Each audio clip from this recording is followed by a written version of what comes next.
Hello guys, welcome back to the another video. तो कैसे हो आप लोग? आई होप अच्छे को स्वागत करते हैं आपकी एक नई वीडियो में। और आज के इस वीडियो में नेक्स्ट प्रॉब्लम लेके आते हैं। नेक्स्ट जो है सर्चिंग का प्रॉब्लम। इस प्लेलिस्ट को चेकआउट नहीं किया, डिस्क्रिप्शन पे पूरा प्लेलिस्ट देख सकते हो। अमेजन को मैं क्वेश्चन डिस्कस कर रहा हूँ। आज का जो नेक्स्ट प्रॉब्लम है वो है count more than n by के अकरेंस।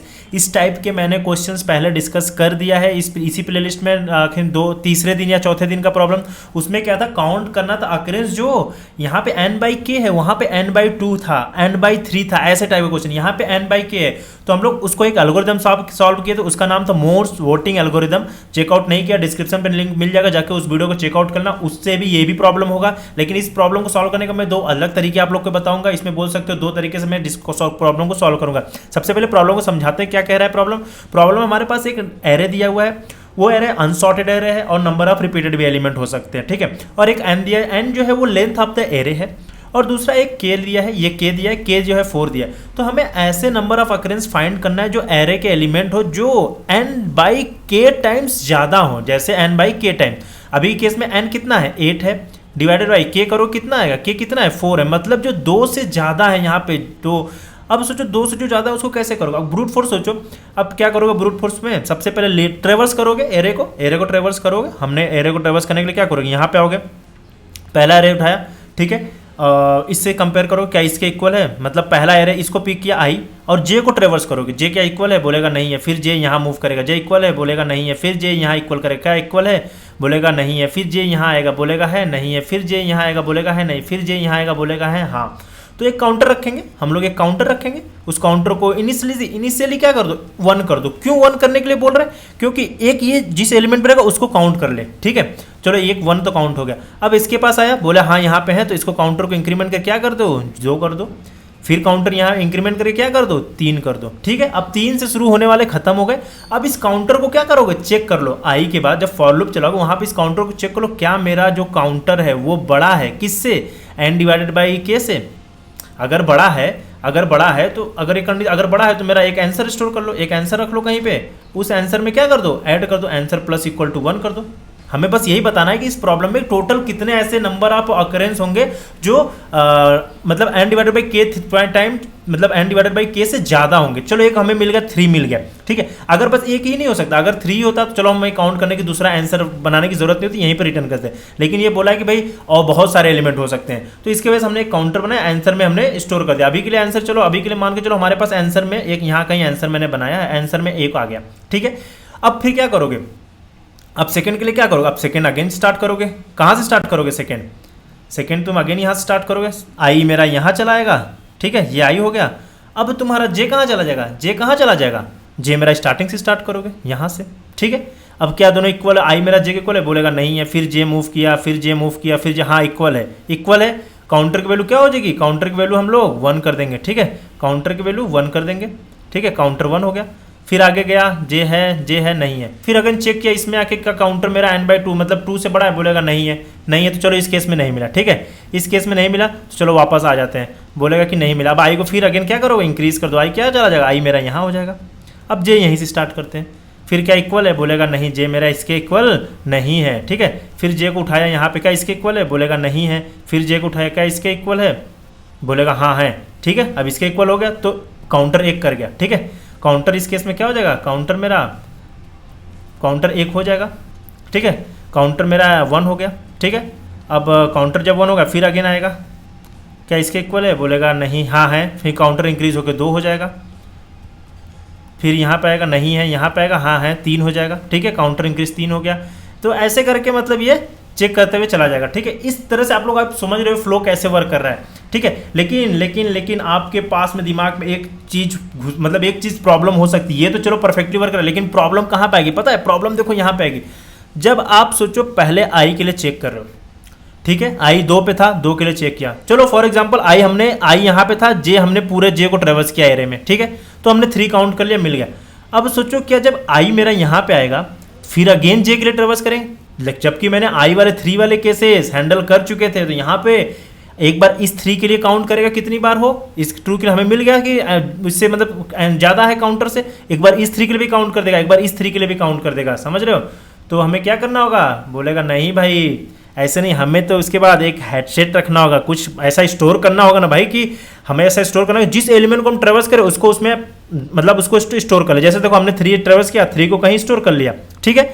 अब जब नेक्स्ट एलिमेंट चेक करेंगे तो इस वाले से, इस सेट से हम चेक करेंगे क्या इस एलिमेंट में अगर है, इसमें अगर है, हमारे इस सेट में है, तो भाई तुम मत करो कि तुम बोल दो कि हाँ तुमने मतलब चेक कर चुके हैं, ठीक है, तुमने चेक कर चुके हैं। तो हमने देखा 1 पे आया, 1 पे था नहीं, तो बोला 1 इंसर्ट करो और चेक किया पूरे एरे में। फिर 2 आया, 2 चेक किया, नहीं था, 2 इंसर्ट किया और 2 के लिए चेक किया, हाँ 2 को 1 2 3 मिला, चलो आंसर मिल गया। फिर 2 आया, बोला नहीं तुम 2 हो तो 2 को नहीं चेक करेगा, 1 हो 1 चेक कर चुका था, 4 हो नहीं मतलब 2 हो चेक कर चुका था, 3 हो बोला चेक कर चुके थे, फिर 3 हो बोला चेक कर चुका। अब अगेन लास्ट में 4 आया, बोला नहीं है तो 4 के लिए चेक करेगा। समझ रहे हो कि हमें कंडीशन चेक करने से पहले एक सेट बनाना होगा, मतलब एक बोल सकते हो हैश मैप टाइप का कुछ बनाना होगा जो कि स्टोर करके चलेगा, है ना, स्टोर करके हमारा ये वैल्यू स्टोर करेगा और यहाँ से हम लोग चेक करेंगे, इसमें वैल्यू को डालते रहेंगे और चेक करेंगे। आई होप आपको ये समझ में आएगा। कुछ मैं इस प्रकार बोला हूँ हैश मैप का यूज़ करके। किसका? Hash map.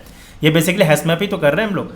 देखो अभी आप लोग कंफ्यूज हो गए, मैं हैश मैप भी बोल रहा हूँ 2 और उसके बाद एन स्क्वायर कॉम्प्लेक्सिटी। देखो एन स्क्वायर कॉम्प्लेक्सिटी अभी तो हैश मैप भूल जाओ, हैश मैप तुम अभी के लिए भूल जाओ, अभी के लिए ब्रूट फोर्स सोचो। एन स्क्वायर तुम्हारी कॉम्प्लेक्सिटी जा रही है क्योंकि एक आई जो है मेरा इसके लिए चल रहा है, ठीक है, एक आई मेरा इसके लिए चल रहा है और एक जे के लिए हम ट्रेवर्स कर रहे हैं। उस जे के ट्रेवर्स करने से पहले, उस जे को ट्रेवर्स करने के लिए हम लोग एक सेट बनाएंगे, एक सेट बनाएंगे। उस सेट में क्या करेंगे, हर एक वैल्यू जो आई होगा वो स्टोर करते हुए चलेंगे उस सेट में, और सेट में स्टोर करते हुए चलेंगे और उसके बाद अगर देखेंगे सेट में है तो इंप्लीमेंट करो, नहीं है तो मत करो, ठीक है। तो इसका एल्गोरिदम कुछ ऐसा होगा, इंप्लीमेंट नहीं करा मैं, बस लिख दे रहा हूँ कि कैसा एल्गोरिदम दिखेगा। देखो एक सेट बनाओगे, वो सेट क्या करेगा, ये डुप्लीकेट रिमूव करेगा तुम्हारा, ठीक है। उसके बाद तुम एक आंसर बना लो, यहाँ पे आंसर इज इक्वल टू 0 कर दो, एक लूप चला दो फॉर आई इन रेंज, ठीक है। ये कहाँ से स्टार्ट होगी, ये कहाँ से स्टार्ट होगी, 1 से स्टार्ट करो, नहीं चलो जी एन तक जाएगी, एन तक चलो, ठीक है। यहाँ पे काउंटर रख लो, काउंटर जो होगी स्टार्टिंग में 1 ले लो, फिर यहाँ पे फॉर लूप स्टार्ट कर दो, ये भी एन तक चलाओ, ये जे हो जाएगी, ठीक है।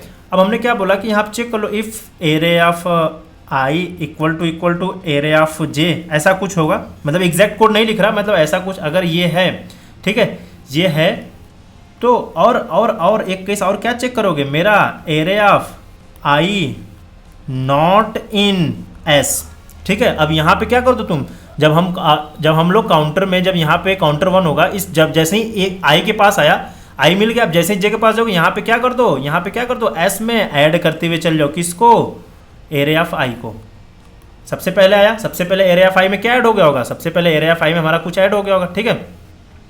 एरे ऑफ आई में ऐड हो गया क्या, अभी पहले 3 था, 3 ऐड हो गया होगा यहाँ पे, तो देखा क्या एरे ऑफ आई मतलब यहाँ पे था नॉट इन एस, तो बोलेगा नहीं है, मतलब ऐसा नहीं इसमें है, ठीक है। तो इस केस में चलेगा, कंडीशन चेक करते हुए रहेगा। यहाँ पे क्या हमने बोला कि नहीं होना चाहिए इसमें, ठीक है। तो यहाँ पे तो था ये, अरे स्टार्टिंग में कुछ नहीं था, तो ये चेक करके ऐसे बहुत परफेक्टली वर्क करेगा। और उसके बाद चेक करोगे, फिर यहाँ पे वो कंडीशन लगा दो, फिर यहाँ पे इफ़ मेरा जो है वो CNT अगर बड़ा है किससे, n डिवाइडेड बाई k से, तो क्या कर दो, अगर CNT बड़ा है n बाई k से, तो मेरा एक आंसर बना लो, उस आंसर में क्या चला जाओ, आंसर प्लस इक्वल टू 1 कर दो, और फिर अगेन CNT को क्या कर दो, 0 कर दो, ठीक है। अदरवाइज CNT इक्वल टू 0 और लास्ट में आंसर को रिटर्न कर दो। ऐसा ही कुछ ब्रूट फोर्स होगा, ठीक है। तो इसको इंप्लीमेंट नहीं करें, अब हम दूसरे तरीके से इसको सोच रहे हैं, ठीक है। दूसरे तरीके से इसको सोचते हैं और करते हैं। देखो दूसरा तरीका क्या मैंने बताया, हम करते हैं काउंट, मतलब हैश मैप बनाते हैं, ठीक है। वो बेस्ट केस बोल सकते हो इसका, हैश मैप बनाते हैं, इस हैश मैप बनाते हैं, ठीक है। हैश मैप बना लिया और हमारे पास देख लेते हैं क्या है प्रोग्राम, इसको कॉपी कर लेते हैं, ठीक है। क्या है 3 1 2 2, चलो जो भी एग्जाम्पल रहा, ठीक है। अब देखो हैश मैप में आया, क्या आया, 3 1 2 2 1 2 3 3 4, ठीक है। अब हैश मैप बना लिया, हैश मैप में क्या करेगा, एक एक एलिमेंट आएगा। सबसे पहले क्या आया, 3 आया, तो इसका कितना हो जाएगा, काउंटर 1 हो जाएगा, ठीक है, हैश मैप में। फिर अगेन 1 आया, 1 देखा क्या हैश मैप, तुम हैश मैप पे 1 हो, बोलेगा नहीं हैश मैप में नहीं, तो बोलेगा इंसर्ट हो जाओ, उसका अपना काउंट भी बता दो कितना है 1। फिर 2 आया, क्या हैश मैप में हो, बोलेगा नहीं, तो क्या कर दो तुम इंसर्ट कर दो, किसमें, हैश मैप पे इंसर्ट कर दो और इसकी काउंटर 1 हो जाएगी। अगेन 2 आया, क्या हैश मैप में हो, बोलेगा हाँ तो हम है हैश मैप में, लेकिन क्या तुम मुझे मेरा काउंटर इंक्रीज कर दो, तो 1 से क्या हो जाएगा, ये 2 हो जाएगा। फिर अगेन आया 1, तो बोला हम हैं, हमारा काउंटर इंक्रीज कर दो, 2 हो जाएगा, ठीक है, ये भी मार्क हो गया। 3 पे आया, बोला हाँ इसका काउंटर इंक्रीज कर दो, हम हैं। फिर आया, बोला हम हैं, हमारा काउंटर इंक्रीज कर दो, ठीक है। अब सॉरी इस थ्रू के लिए भी यहाँ पे एक 3 हो जाएगा, इसका काउंटर 3। अब क्या 4 आया, 4 है नहीं था तो 4 को इंक्रीज कर। तो एक बार हमने हैश मैप में एलिमेंट सारा डाल दिए, ठीक है। ये क्या हो जाएगा, ये की और ये वैल्यू ऐसा। अब हम क्या करेंगे, सारे वैल्यू पे क्या करेंगे, लूप चला देंगे।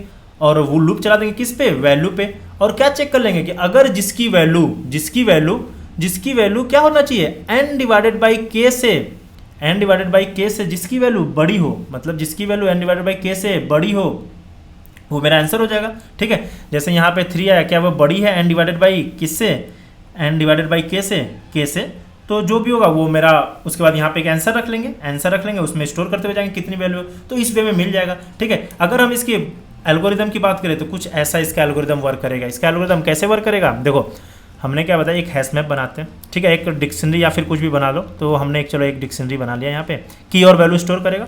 उसके बाद एक आंसर बना लेंगे, ये आंसर स्टोर करेगा, ठीक है। अब लूप चलाते हैं, फॉर आई इन रेंज, अब ये n तक जाएगा, ठीक है।